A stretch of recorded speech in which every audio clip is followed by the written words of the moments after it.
Good morning and welcome to today's session of School Finance Friday. We've done it again. We had anticipated, this is Monica Paz, by the way. Good morning, and I hope that everybody is happy and healthy on this Friday morning. The School Finance Friday, we had intended to have it for April. At the time, we didn't realize that school at the time was going to be canceled, and that we'd be in the situation that we are today.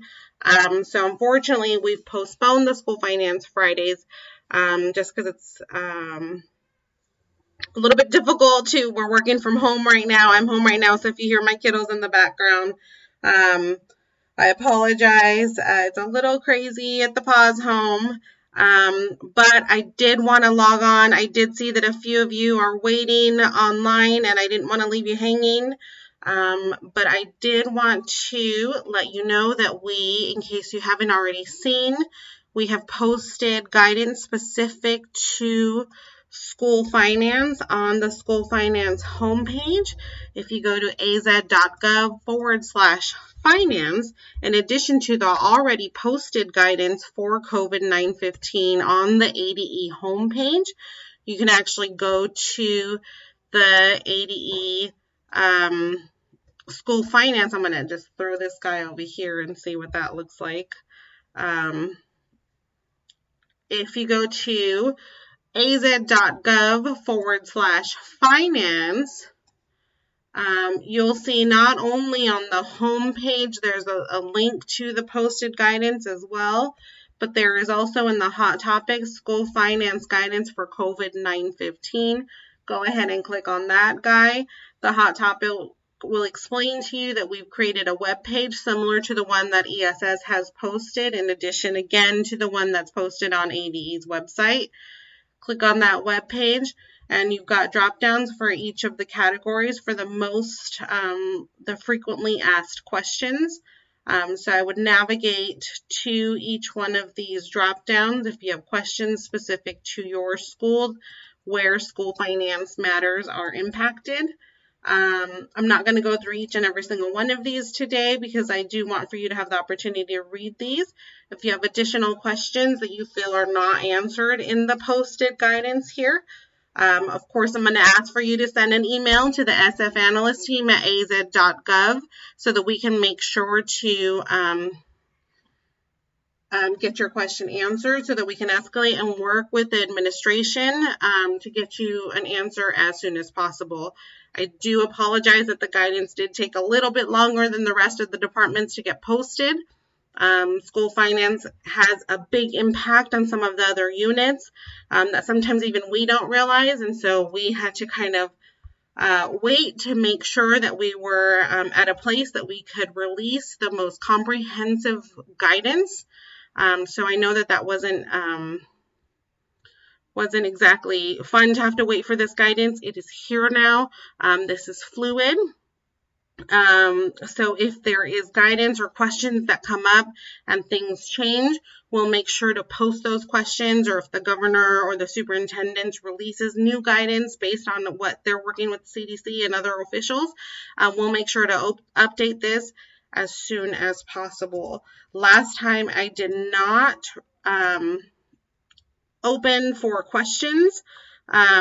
Today I'll go ahead and hang out for just a little bit. So if you do have your questions, you can go ahead and type them in the additional web space there. I'll make sure to try to get those answered through the SF Analyst team.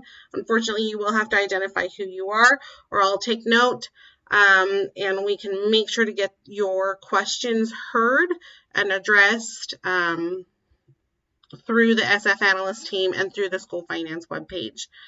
With that, I'm going to go ahead and mute myself, and if you have any questions that aren't addressed in the already posted guidance or through the School Finance COVID guidance, please make sure to reach out to the SF Analyst team. We are here for you to answer questions via the SF Analyst team at az.gov. I will also mention that if you have called the school finance line, those lines are being forwarded to voicemails. Those voicemails are then being sent in digital format to the SF Analysts team. So if you do have a voicemail that was sent, it gets sent to the SF Analysts team inbox. One of us is picking it up from home, and then likely we're going to send you an email saying, hey, I got your voicemail. Can you please send us an email? And that's only simply because we're working from home right now. We are working on getting headsets for the team so that we can start accepting phone calls, because right now we're simply just not set up for taking phone calls from home right now, but we are actively working on getting that done. Anonymous has a question for charter counts. When are they due for 2021? That's a great question. In May is when we post the charter counts memos.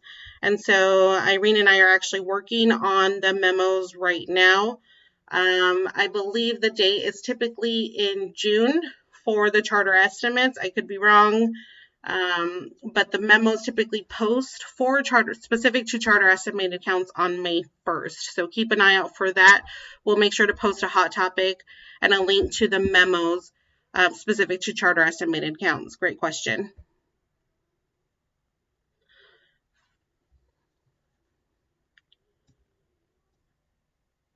Let me get this guy out of here.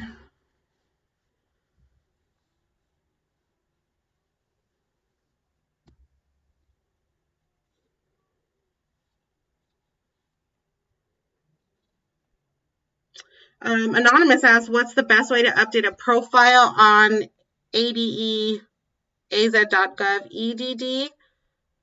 Ours shows people from 10 years ago. So within Common Logon is where we have contact information. I'm going to get this guy out of here. Through Common Logon, if you have a significant amount of people to update, please send an email to the SF Analysts team so that we can work with you to get those contact information updated. The format or the legacy system that's currently posted via Find Us School is an outdated software, unfortunately, that we've been trying to sunset for the past now 2 years. So let's work together via the SF Analyst team so that we can figure out how to get those updated. We are currently working on a system for contact information. Anonymous asks, what is a non-funded ADM? This is, I believe you're referring to what is posted on an ADM 15 if a student generates a non-fundable ADM. There could be various reasons why a student is non-fundable. Either they're tuition payer code 2 because they're preschool without SPED services, they're foreign exchange student, they're overage, they're marked as non-fundable for whatever reason within your system. The student has exceeded the 10% threshold in accordance with what the old guidance was, EX1. There could be various reasons why a non-fundable interval within the ADM 15 is generated. If you have a specific student or question that you need help with, send us that information to SF Analyst team, and so that we can dive into that with you. We're not getting school finance information because only one contact can be listed on the budget as ADM. The budgets team is working on updating the contacts worksheet. I believe that they did request at the last Ask Us meeting. I don't know, Anonymous, if you were at the last Ask Us meeting, where if you had multiple contacts to send an additional contacts sheet. If you send an email with the contact information on who should be receiving emails that are not on the budgets worksheet that is submitted to the budgets team, send an email to SF Analyst team so that we can take a peek at that and see how we can make sure that you get updated if you are or are not already listed on the budgets worksheet that your business manager or CFO would have submitted. Not funded for excessive absences, great question. I'm referring to what was formerly known as EX1, or now what is currently in the posted guidance under external guidance. I won't try to even begin to navigate to that web page. Normally I would. I just don't have the proper tools to be able to do that. So it's pretty challenging having to do this webinar from home. If you have a specific question for your excessive absences, please send it to SF Analysts team at az.gov, and I can send you the guidance to exactly what I'm referring to.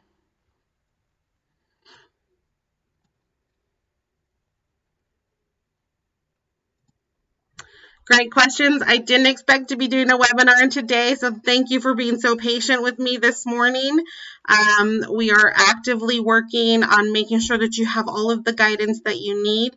Again, if you have questions that you feel are not addressed or you need additional guidance on the posted school finance guidance specific to COVID-19, please send us an email so that we can make sure that your question is answered.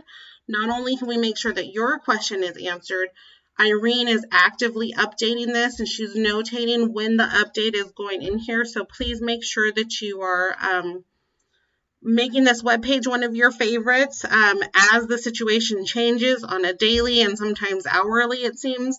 So please make sure that you are actively reading this when it comes to student data specific to school finance. Again, this is just for school finance guidance specific for COVID-19. In addition to the additional guidance that is already posted on ADE's homepage, they're working on creating a link for school finance as well as ESS. So special education also has a link to their specific guidance in regards to COVID-19 as well as school finance. It'll take you to the webpage that I just showed you. And then we did have a question this morning about the guidance that we posted contradicts what was in the already posted guidance. Again, this is a fluid situation. The communications team is working on updating the previously posted guidance because, of course, that information has changed. Thank you so much. I do have Anonymous saying thank you so much for School Finance Friday. We miss you. We miss you guys too. We miss being in the office and being with our team to be able to interact and with each other and be on the phones with you guys. But I hope that you are remaining healthy and staying home as much as possible. And I hope that you have the opportunity to work from home. We are really thankful to the superintendent and the administration for allowing us the opportunity to be able to work from home. So I think that I don't have any more questions. Again, SF Analysts team at az.gov. If you do have more specific questions, we are happy to help. And with that, I will end. Have a great weekend, everyone. I hope that it's a restful weekend, and we are going to make sure to update the School Finance Friday website to see how we're going to continue moving forward for the rest of the year and how we're going to keep doing those. So again, have a wonderful weekend. Have a wonderful Friday.